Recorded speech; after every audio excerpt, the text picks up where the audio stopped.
India bentar lagi bisa bikin chip sendiri dan Intel udah minat jadi pelanggannya. Google bikin kembaran name drop dan Exynos 2600 mungkin akan datang lebih cepat dari yang dikira. Selamat datang di Beritek di mana aku akan membahas berita-berita terbaru di dunia teknologi dan yang pertama adalah India. Bentar lagi bisa bikin chip sendiri dan mereka udah dapat prospek pelanggan gede yaitu Intel salah satunya. Jadi di Tata Electronics, divisi manufaktur elektronik milik Tata Group yang merupakan salah satu perusahaan terbesar di India, telah berinvestasi sebanyak 14 miliar dolar atau 233 triliun untuk membangun pabrik semikonduktor pertama India di Gujarat dan fasilitas perakitan chip dan testing di Assam. Perdana Menteri India Narendra Modi telah berupaya keras agar India bisa bersaing dengan negara-negara penghasil semikonduktor terkemuka di dunia seperti Taiwan. Bertujuan menjadikannya sebagai produsen chip global meskipun sekarang masih ada sedikit kendala. Intel dan Tata Electronics nanti juga akan menjajaki peluang untuk memperluas solusi AI PC untuk pasar konsumen dan enterprise di India, yang mereka perkirakan akan menjadi salah satu dari 5 pasar terbesar di dunia pada 2030. Jadi sekarang India mau bikin chip sendiri, dan aku pernah lihat video atau post di sosmed gitu, kalau dulu Indonesia itu juga bisa jadi salah satu pabrikan chip di Asia Tenggara. Waktu di zaman Soeharto jadi Fairchild semikonduktor yang kurang lebih kayak bapaknya semikonduktor lah. Sebelum Intel, sebelum AMD udah ada dulu. Jadi Fairchild dulu datangin ke Indonesia mau investasi dan bangun pabrik chip di Indonesia. Cuma karena Soeharto lebih milih sawit. Jadi ya udah kita kehilangan kesempatan itu.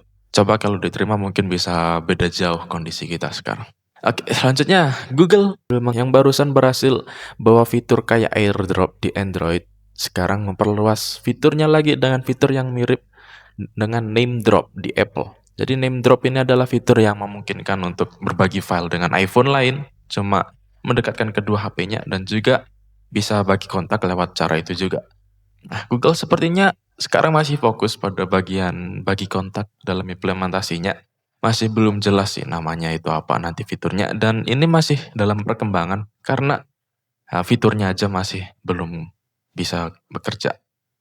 Yang di video itu cuma ada animasinya doang dan bisa berfungsi kalau emang dekat animasinya keluar tapi masih belum ada fungsi benerannya. Dan kalau mau lihat videonya nanti bisa cek link di deskripsi. Jadi Google terus ngejar ketertinggalan fitur yang di bagian itu dan aku salut banget. Moga aja bisa cepet datang karena jujur aja keren sih name drop itu kalau mau bagi file daripada lewat WA. Hanya kalau lewat WA sering kekompres jadi kurang banget gitu. Oke, dan selanjutnya sekarang motherboard B650 ternyata masih hidup karena AI. Jadi dikabarkan AMD telah menunda rencana untuk memberhentikan produksinya di Oktober 2025 dengan laporan dari Board Channels mengklaim bahwa AMD telah menginformasikan pabrik-pabrik motherboard bahwa suplai B650 akan terus berjalan dan B650 dan B850 ini akan ada di pasaran secara bersamaan. Menurut informasi baru, kenaikan harga DDR5 karena demand DRAM dari AI inilah yang telah menyebabkan penurunan tajam terhadap minat sistem DIY dan B650 masih diteruskan itu untuk jadi opsi lebih murahnya dari B850. Dan ada juga data penjualan mobonya itu di November dikatakan turun sekitar setengah dari bulan yang sama pada tahun lalu. Makanya mereka masih nerusin B650 ini karena ditargetkan lebih murah. Biar walaupun RAM-nya terus naik, seenggaknya masih ada opsi motherboard yang lebih murah buat nekan harganya. Dan biar orang-orang masih ada minat untuk bikin PC baru.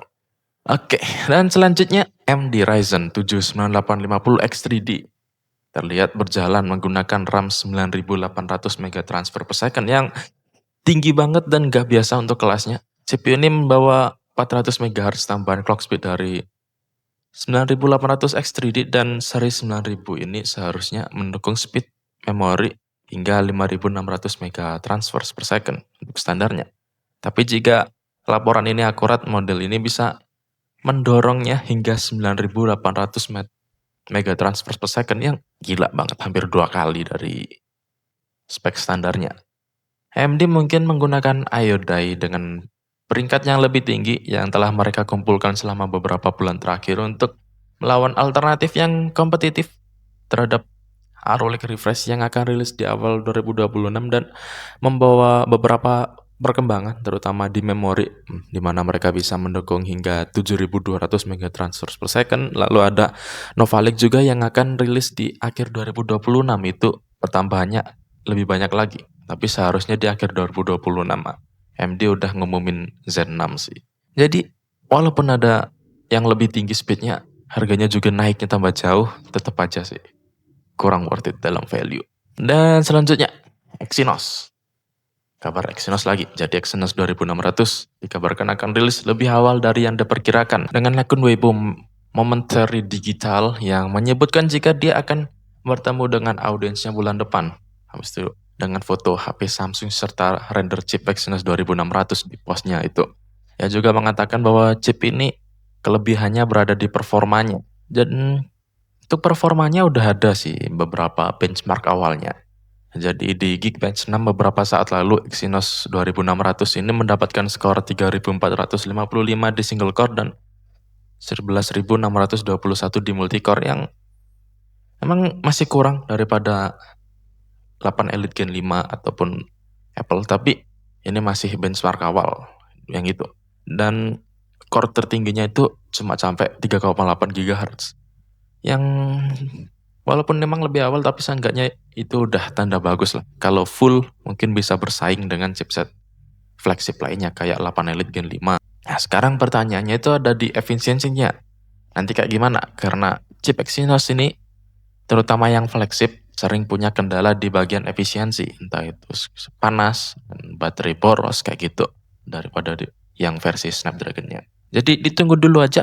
Semoga aja Exynos bisa bersaing karena mereka jadi chip pertama yang pakai 2 nanometer punya Samsung. Jadi kalau nggak bisa bersaing walaupun pakai teknologi yang lebih maju perlu dipertanyakan desainnya. Nah selanjutnya Bandai Namco telah kehilangan salah satu orang terpenting mereka, Katsuhiro Harada.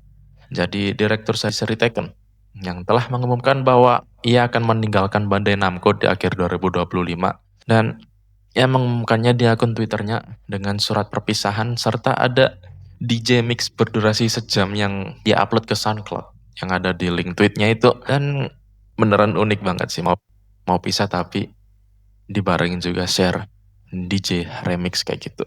Dan semoga Katsuhiro Harada bisa pensiun dengan tenang dan terima kasih telah membuat Tekken. Oke, jadi itu aja untuk hari ini. Like kalau Anda suka, subscribe. Sumber beritanya nanti ada di bawah. Oke, gitu aja. Thanks. Bye-bye.